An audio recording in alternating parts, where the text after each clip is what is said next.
राधे राधे दोस्तों, स्वागत है आप सभी लोगों का आपके अपने चैनल पर। सकट चौथ व्रत 2023 में जैसे कि 10 जनवरी को मनाया जाएगा, तो उसका बहुत ही ज़्यादा महत्व होता है। इस दिन भगवान गणेश की पूजा करने की परंपरा है। मान्यता है कि सकट चौथ का व्रत करने से भगवान गणेश सुख समृद्धि की कृपा प्रदान करते हैं।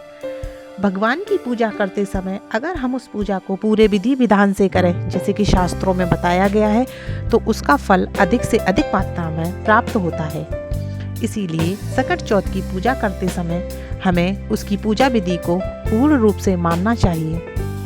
सबसे पहले आपको सुबह जल्दी उठकर स्नान करना चाहिए और लाल वस्त्र धारण करें। अगर लाल वस्त्र नहीं है तो पीले या हरे या फिर गुलाबी रंग के वस्त्र पहनिए। सुहागन स्त्रियों को उस दिन सभी श्रृंगार भी करने चाहिए।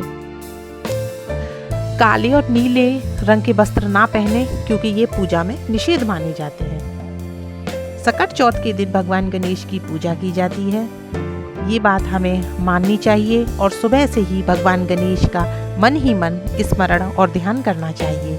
पूजा के समय माता लक्ष्मी की मूर्ति को अपनी श्रद्धा अर्पित करना ना भूलें। अर्थात जब आप गणेश चतुर्थी के दिन भगवान गणेश का पूजन कर रहे हों तो वहाँ पर माता लक्ष्मी की भी मूर्ति या मूर्ति नहीं है तो कोई चित्र ज़रूर रखें। बिना जल ग्रहण किए दिन का उपवास करना चाहिए, यानी कि पूरे दिन निर्जल व्रत रखना होता है। जैसे कि माताएं अहोई अष्टमी के दिन अपनी संतान के लिए रखती हैं, उसी तरह गणेश चतुर्थी के दिन भी माताओं को निर्जल व्रत ही करना चाहिए। इस दिन रात को चंद्रमा को अर्घ देकर गणेश जी की पूजा करनी चाहिए। फिर फलाहार करना चाहिए। आप चाहें तो खाना भी खा सकते हैं, लेकिन चंद्रमा को सही मुहूर्त और सही समय पर ही अर्घ देना चाहिए। इस दिन सेंधे नमक का प्रयोग नहीं करें। हो सके तो फलों में मीठे व्यंजनों का सेवन करना चाहिए, यानी कि आप फल भी खा सकती हैं। फल नहीं खाना चाहती हैं तो आप मीठा भोजन भी कर सकती हैं, लेकिन नमक का सेवन नहीं करना चाहिए।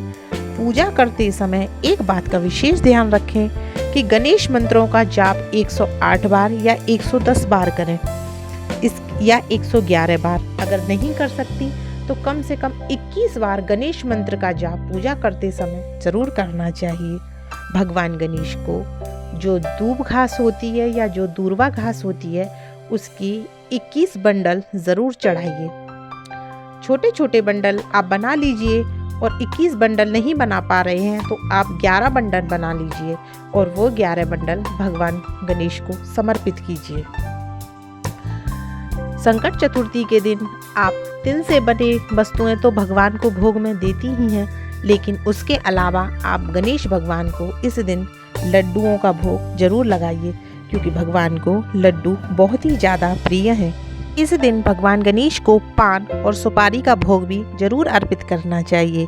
संकट चौथ के दिन पूजा करते समय व्रत कथा का पाठ जरूर करें या व्रत कथा को जरूर सुनें, क्योंकि व्रत कथा का पाठ करने से व्रत के महत्व का ज्ञान होता है और व्यक्ति को इस व्रत का पूर्ण फल प्राप्त होता है।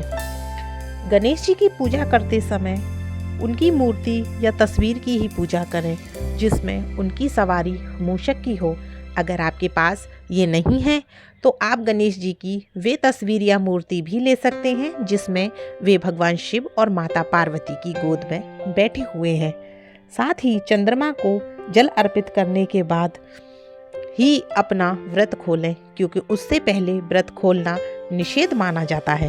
के साथ ही हमें कुछ ऐसे कार्य भी हैं जो नहीं करने चाहिए, जैसे सकट चौथ के दिन भगवान गणेश की पूजा में तुलसी का प्रयोग नहीं करना चाहिए। तुलसी का प्रयोग करने से भगवान गणेश जी नाराज़ हो जाते हैं, क्योंकि तुलसी को भगवान गणेश की पूजा में प्रतिबंधित किया गया है। इस दिन किसी के प्रति बुरा विचार नहीं रखना चाहिए, किसी के साथ बुरा व्यवहार भी नहीं रखना चाहिए। यदि आप व्रत के दिन लहसुन प्याज खाते हैं तो आपका व्रत निषेध हो जाएगा। इसीलिए लहसुन प्याज को और वे वस्तुएं जो व्रत में नहीं खाने योग्य हैं उनका सेवन नहीं करना चाहिए। यदि आपने पिछले साल के सकट चौथ पर गणेश जी को साक्षी मानकर कोई मनोकामना मांगी है या कोई वचन दिया है तो उसे ज़रूर पूरा कीजिए। अगर आप ऐसा नहीं करते हैं तो भगवान नाराज भी हो सकते हैं। वैसे तो इस दिन निर्जल व्रत करने का विधान है, लेकिन आपके स्वास्थ्य से जुड़ी अगर कोई समस्या है तो आप फलाहार व्रत भी कर सकती हैं। अगर वीडियो अच्छा लगा हो तो वीडियो को लाइक कीजिएगा और चैनल पर पहली बार आए हैं तो चैनल को सब्सक्राइब कीजिएगा। राधे राधे।